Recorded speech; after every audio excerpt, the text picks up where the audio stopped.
நிதர்மை கிறிஸ்தவ சொந்தங்கள் உங்கள் அனைவருக்கும் மிக முக்கியமான வேண்டுகோள். தமிழ்நாட்டில் வாக்காளர் பட்டியல் சிறப்பு தீவிர திருத்தம் செய்யும் பணிகள் துவங்கியுள்ளன.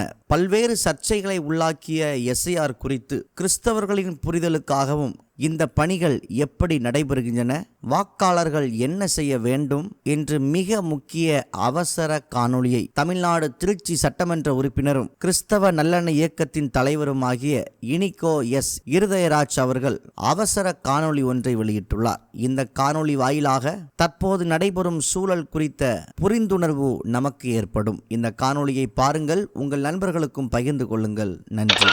நிதர்மை கிறிஸ்தவ சொந்தங்கள் உங்கள் அனைவருக்கும் மிக முக்கியமான வேண்டுகோள். பங்கு தந்தையர்களுக்கும் அருட்தந்தையர்களுக்கும் அருட்சகோதரிகளுக்கும் ஐயர்மார்களுக்கும் பாஸ்டராக இருக்கக்கூடிய ஒவ்வொருத்தருக்கும் பிஷப்பா இருக்கக்கூடிய ஒவ்வொருத்தருக்கும் ஒரு வேண்டுகோள் என்னவென்றால், தயவு செய்து நாம் எல்லாம் எப்படி கனெக்ட் ஆகிருக்கோம், பங்கு ரீதியாக கனெக்ட் ஆகிருக்கோம், பாஸ்டேட் ரீதியாக கனெக்ட் ஆகிருக்கோம், திருச்சபை ரீதியாக திருச்சபை கூடங்கள் வழியாக நாம் எல்லாம் ஒன்றா இணைஞ்சிருக்கோம். எனவே பங்கு ரீதியாக பங்கு மக்கள் வாரியாக, பாஸ்டேட் வாரியாக, சபைகள் வாரியாக, திருச்சபை கூடங்கள் வழியாக நம் மக்கள் எல்லாம் ஒன்று சேர்ந்து உங்கள் பகுதிகளிலே தகுதியுள்ள கிறிஸ்தவர்கள் வாக்காளர் பட்டியலிலிருந்து நீக்கப்படுகிறார்களா அல்லது சேர்க்கப்பட்டுள்ள கரெக்டா சரியா சேர்த்திருக்காங்களா என்பதை உறுதி செய்து கொள்ளுங்கள்.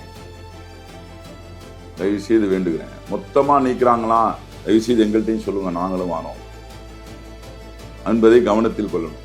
மொத்தமா நிற்கிறாங்களா இல்ல வேற ஏதாவது மொத்தமா நம்ம பகுதிகளில் சேர்க்கிறாங்களாங்கிறது தயவு செய்து பார்த்துக்கிட்டே இருங்க. நவம்பர் 4 டிசம்பர் 4 வரைக்கும் வருவாங்க பிஎல்ஓஸ், பூத் லெவல் ஆபீசர்ஸ்.